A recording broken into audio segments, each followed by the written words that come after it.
Hello, everyone. I'm Brian Carrington, and you're listening to Call Talk for April 15th, 2015. Today's topic is process improvement at contact centers, a lean Six Sigma approach. You're going to love this one.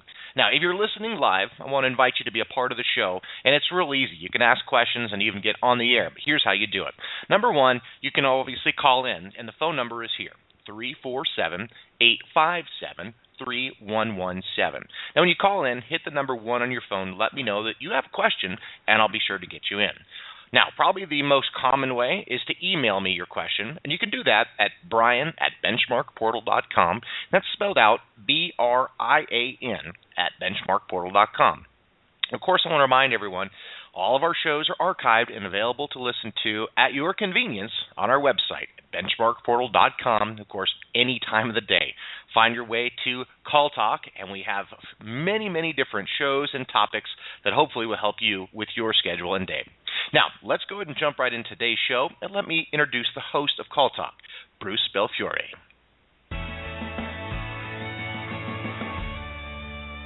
Well, thank you very much, Brian, and welcome back to Call Talk, everyone.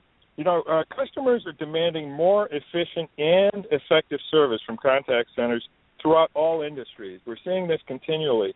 And, you know, we'll be talking with our guest about a lean Six Sigma approach to contact center process improvement that contact center leaders can really use and leverage to make their contact centers the best that they can be.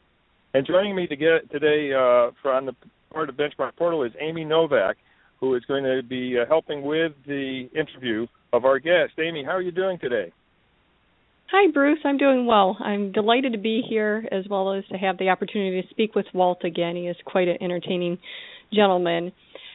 One of the reasons I am very interested in speaking with Walt is I have experience with the Six Sigma methodologies and have been part of some projects and seen some fantastic results from the process.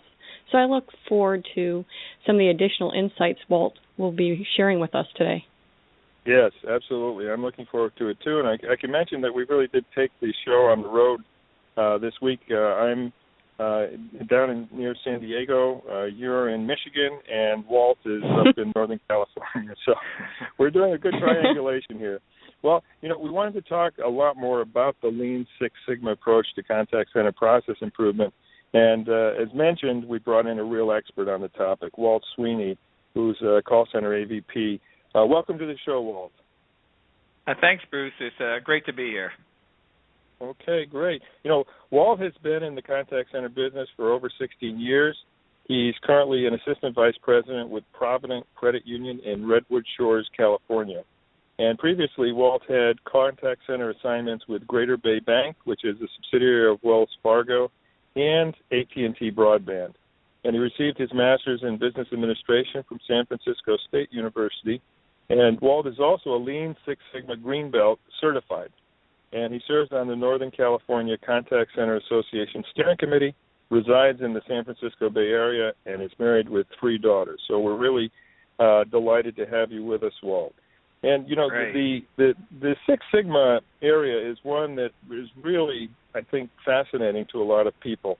In our industry, obviously, there's a certain fascination with it. It scares some people, particularly the thought of going for it and having to be tested on it, et cetera. I know you'll get into that. But it is one of those things that does bring instant respect, and sort of like being knighted by the Queen, I guess, or maybe, I don't know, having an Eastern Master give you some sort of a certification in meditation or something like that. So there's a real fascination, and I think a lot of interest on the part of our audience to learn more about what this really means. And Amy, given your background in this area, I'd like to hand things over to you in terms of proceeding with Walt. So over to you, Amy. Great. Thank you, Bruce.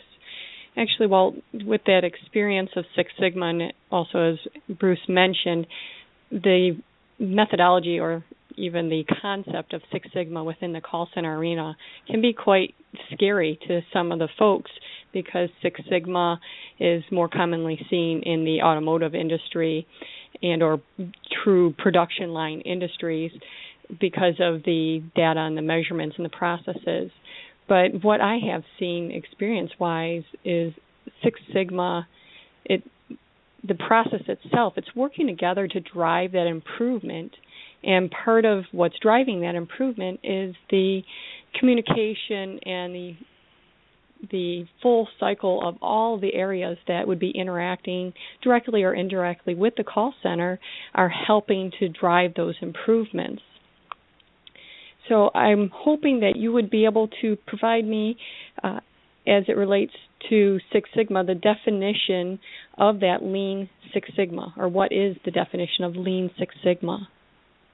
Oh, sure. I know when we use it over here at Provident, when we started the process, we looked at it, or I look at it as a team effort to improve performance and to really look at removing duplication and redundancy. And it's so easy, and obviously in large companies, but even in small companies, so easy for things to go a certain way because that's the way we've always done it. And I believe Lean Six Sigma goes in there and says, hey, is there a way we can do it better? And if we can do it better, then it makes it better for the customer.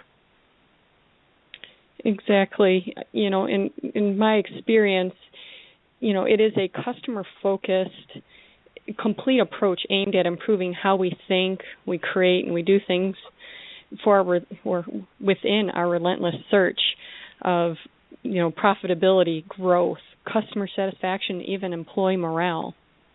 So it truly encompasses more than just the measurements and the statistical backing, which is definitely, helps aid as you are making improvements, but it is so much more than just numbers.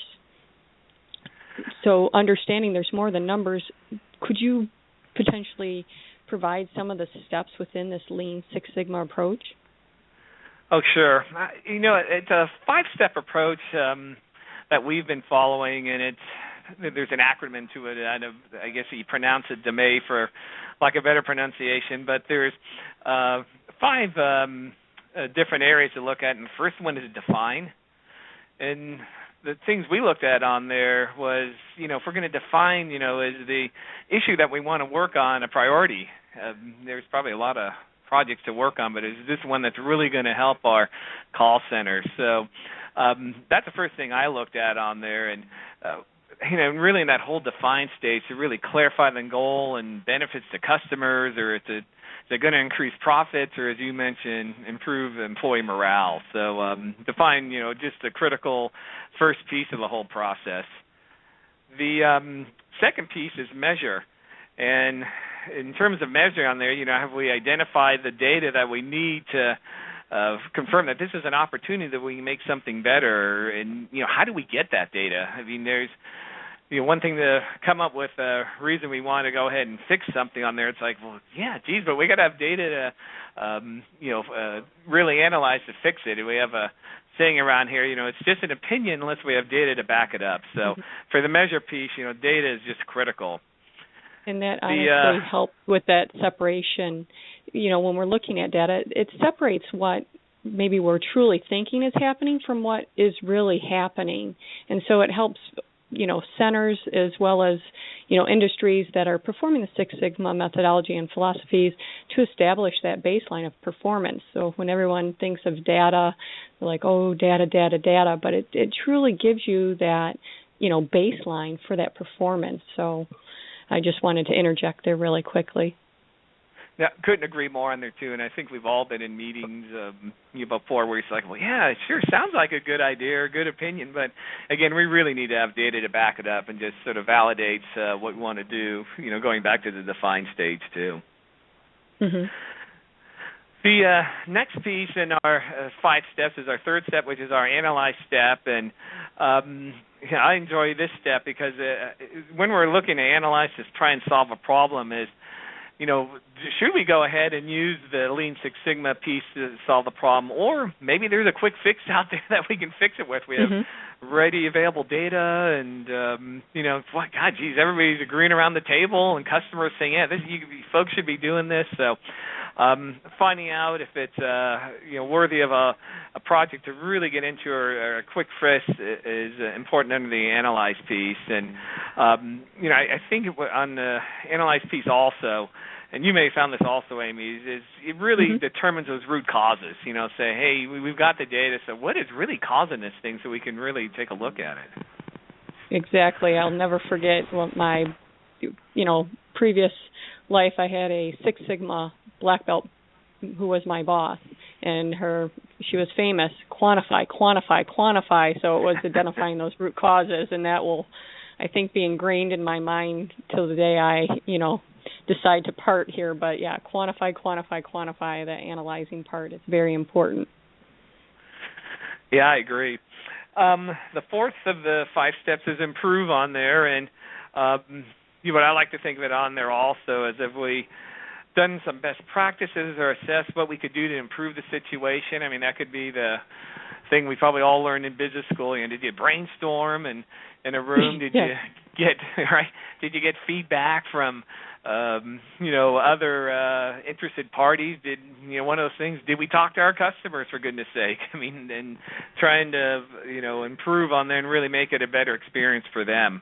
A lot of things. What I do like about improve also, when we do come up with different potential ideas or to fix the problem on there too, is a lot of times, and what I'll tell a lot of my managers or team members here too on there, it's like, well, we have this idea, we think it's going to be great, but everybody's not quite sure in case it may blow up. I said, well, why don't you just try a pilot?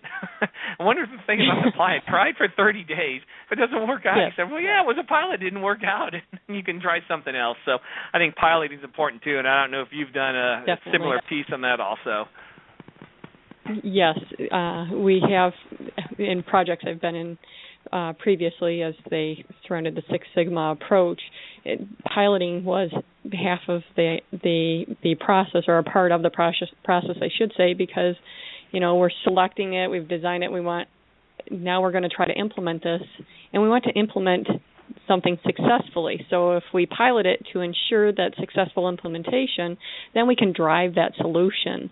And, that is what the end goal is, driving that solution, so then we can have control over that. And now I'm taking away your thunder a little bit by leading us into the last element in the steps here. Amy, I think for more of our seasoned members, that's sort of, I think Johnny Carson used to call that a segue. So that was pretty good. So, but that is. Sometimes I say that to my team, and they say Johnny who, believe it or not. But yeah, I agree. And that last piece is on control on there. And that, a lot of times too, you've done all that work on. You're going through the whole Lean Six Sigma process, and control is really, it's so critical. You've done all that, and you want to go in there and confirm that, hey, we got the achievement and the goals that we wanted to do out of it. And another key part is also making sure there's a process owner on there, and that they're have been identified and accountable to say, hey, we're tracking this thing and it's getting the results we want, or it didn't come out the way we thought it would be, and maybe we got to take another look at it. So control is really an important part, and I think a lot of times we go through those other steps and we're at the finish line, and we want to make sure we really do a good job executing on control. Exactly.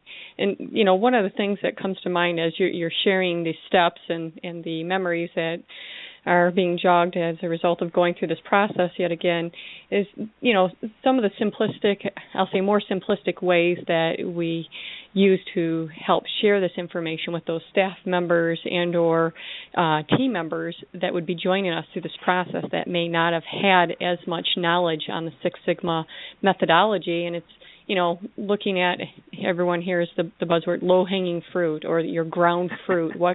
We wanted to start with the ground fruit. If it's already on the ground, then we might as well sweep that up and see what we can do to make, the improvements, because that's just our normal logic and intuition. But then looking at that low-hanging fruit and looking at some of the basic tools that we can use to make those improvements, and then going for the bulk of the fruit, meaning that the process, either characterization or optimization. And with this Six Sigma approach, it truly helps get to, have you visualize the tree. So we're going from the ground fruit to low-hanging, the bulk of it to the middle of the tree, and then the sweet fruit, the stuff that's right on the top of the tree, getting the sun and making design for the Six Sigma to truly make those improvement designs. So as you're going through each step, you're going through, the management, the improvement of the process, and then ultimately the improvement of the design. And, having all of the areas working together to drive that improvement is what's going to help us get to that sweetest fruit, so to speak. It's a good point. It's funny, we had a meeting with our agents this morning on there, just open forum on there too, and we had recently promoted a team member to manager, and the point of the meeting was,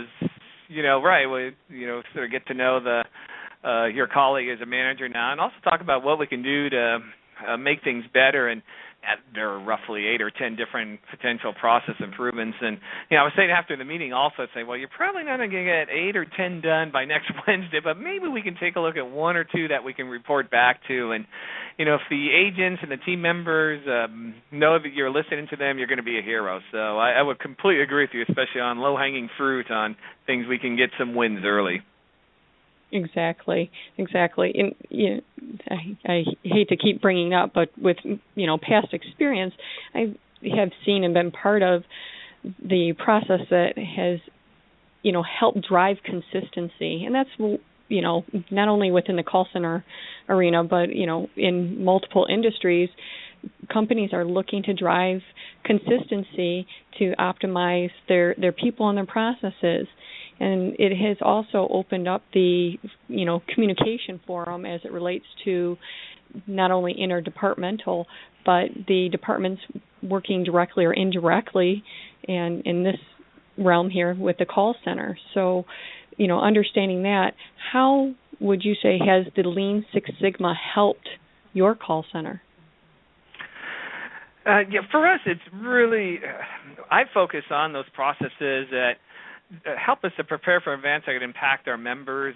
The most recent one, for instance, where we've been working on is improving our card compromise handling process. And unfortunately, as a lot of us know, there have been so many debit and credit card security breaches the past couple of years from all financial institutions, and retail data breaches, et cetera, on there too. So the latest one we're working on, actually we're working on right now, and we're in the improved stage, is to say, how can we make this easier for the member? Because as you know, no matter how good you're going to make it, the member is going to be inconvenienced one way or the other on there, so they're already going to be a bit annoyed. So we've been working on that to make the steps as clean as possible for our agents and make it as clean as possible for our members. So it's a situation that nobody really likes, but try and make it work as best as possible.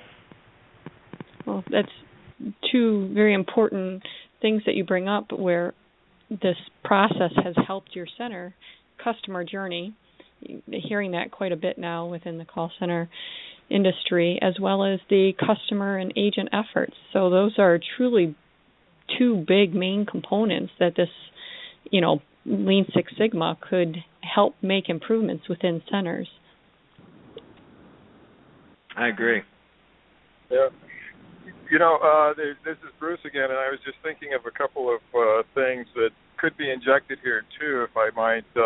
One is the great left brain, right brain thing that's going on in a lot of call centers that we see all the time. And the Lean Six Sigmas are sometimes seen as the geeks of the organization. They're the people who love the numbers and everything. And Walt, you're obviously not a geek, or maybe you're a closet. I was going to say, hey geek, now. But, no. You're a fun geek, okay? We just lost our geek audience. No, I'm kidding. He's still here. But we see this a lot. I mean, Amy, you'll back me up on this. There's oftentimes a certain clash of consciousness, if you will. There are those people for whom the worst day of the year is when they have to go into a budget session because there's numbers being tossed around. And after all, they're people. That's why they got into call centers, right? They're people who like helping people. That's what really gets them. And so, we oftentimes see this when you get into a topic like Six Sigma. It brings it to the fore and sort of puts it in stark relief. And so I just wanted to mention a little bit about personality types, communication styles, and also culture.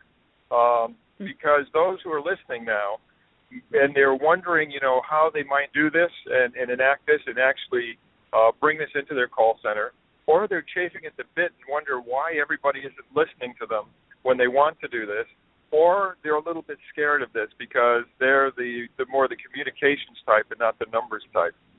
So I think it's very helpful to just know that. First of all, acknowledge the fact that people have different personality types, and some people are more analytical than others. Some people are very comfortable with the analysis, and some people, in fact, are very uncomfortable without the analysis. Other people are uncomfortable with all those numbers and with the analysis, and those people who are trying to convince colleagues to really take this seriously need to find the ways to reach those people, understand their communication style, and therefore make them converts to your ideology, if you will, of using data for the purposes of improving the center and doing it in a way that's non-threatening and doesn't make them feel dumb. This is really important in getting things done here. And the last thing I'll just mention that there was an article in the Wall Street Journal recently about the fellow who was just named to the head of Bayer in Germany. And he's a Dutchman who spent 25 years in the United States and has now gotten the top position over at Bayer in Germany. And he was talking about the fact that even with data, different cultures will do things different ways. So put into context, the things that we're talking about today have to be sort of then inserted into a company culture. He said over there, and it partly comes from the German culture, he said, whereas in America, if you have 80% of the data, you will start reacting, you will start doing things. There, he said, if you have only 99.9%, people are reluctant to start anything. he said, and he said, I'm saying that kindly, and I'm being kind, which was sort of an indication of his frustration with how much data. So I think we need to be aware of these things. I'd be interested also in your comments on this, Walt, as far as what you've seen and whether I've hit any marks there. No, boy, that is excellent on there, Bruce. Especially the piece, the story you stole about the colleague in Germany. Yes, because I think a lot of times, too, I think folks are a little scared to get into this thing. Like, well, you mean I have to learn something new, and you're talking about a certification test, perhaps. And but I think there's a lot of different ways you can use Lean Six Sigma for those smaller projects and also for those longer projects. And your other point, too, what's the thing I can remember back in the day, not the, paralysis by analysis. And, boy, that's sure true, too, because you can look at this thing forever, and it's like sooner or later somebody's got to make a decision and move on there. And, I'm probably more on the 80% role to say, hey, this looks pretty good. This is a trend. Let's move. So, two excellent points. Yeah. Amy, what are your thoughts on that? Well, definitely in terms of the personalities, understanding the types of culture, I have seen this incorporated more and more within the centers that I am visiting, and understanding even some of the behavioral side of training and interviewing, and understanding that how that will work directly with this Lean Six Sigma approach, and knowing that the data is only one of the elements that will help make you a successful center. Right. Okay, great. I can see that Brian has some questions for Walt, so why don't we go over to Brian and get some answers. So, thanks, okay, Brian. Sounds good. Thanks, Bruce. So I'm the guy that's coming from the standpoint that doesn't know the process or much about the Lean Six Sigma like you all do. So this might sound silly, but let me ask you first, Walt. So I understand there's the process of Six Sigma, but there's also a certification of individuals. Is that right?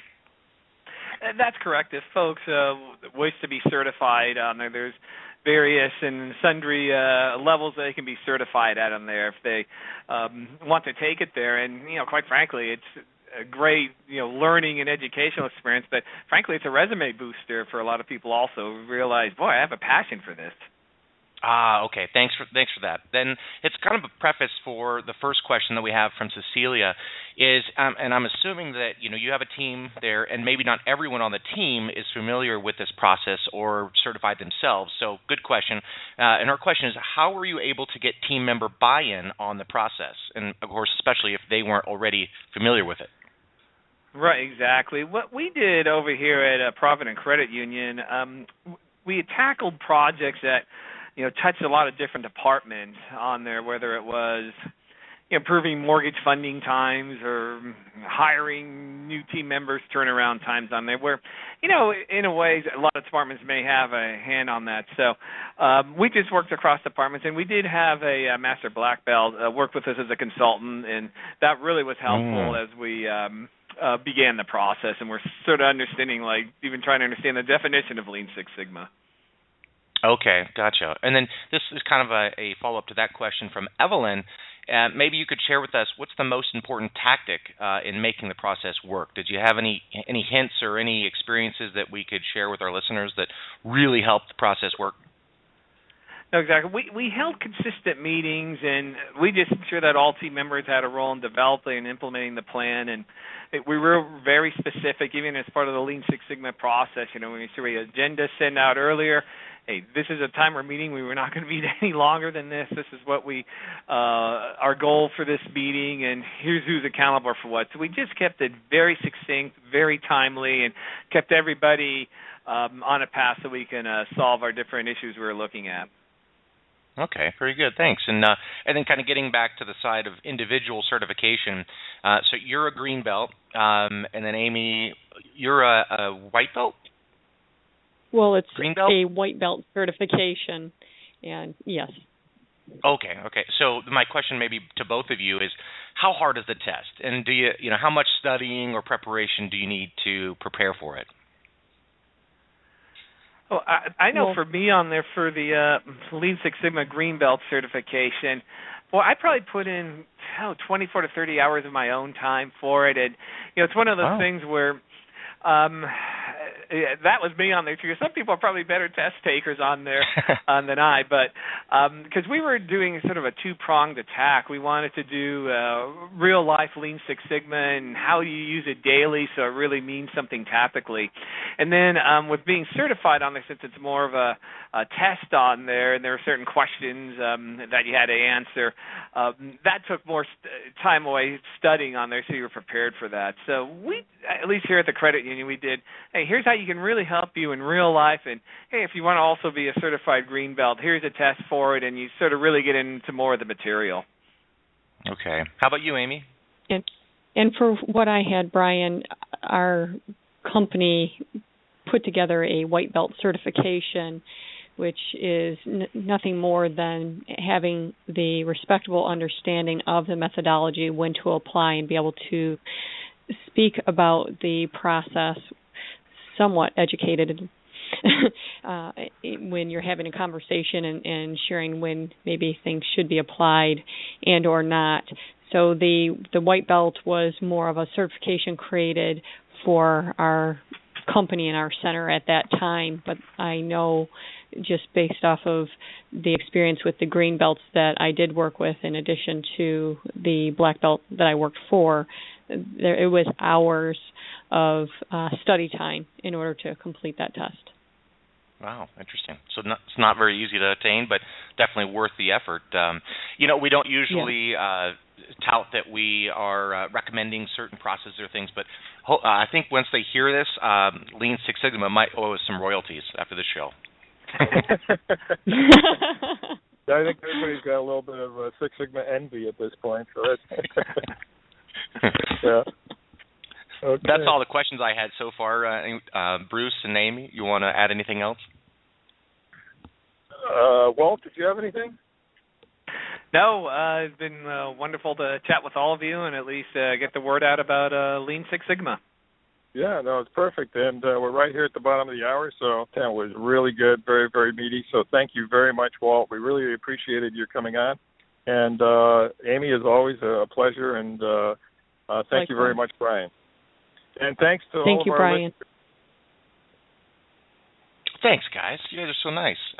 Well, thank you, of course, Walt Sweeny as well for being our host, or actually our guest on the show today. It's been a wonderful 30 minutes with you. And, of course, Amy and Bruce, thanks for joining us. And what we're going to go ahead and do now is wrap up the show, but invite you to join us next month for another great show and look at our huge selection, of course, of archive shows and topics at BenchmarkPortal.com. You can click on Call Talk, where you'll find over 5 seasons of this show, and we just added one more great one to that list today. So from all of us here at Benchmark Portal, keep those headsets steady and your fingers ready. This is Brian Carrington signing out. Have a great day.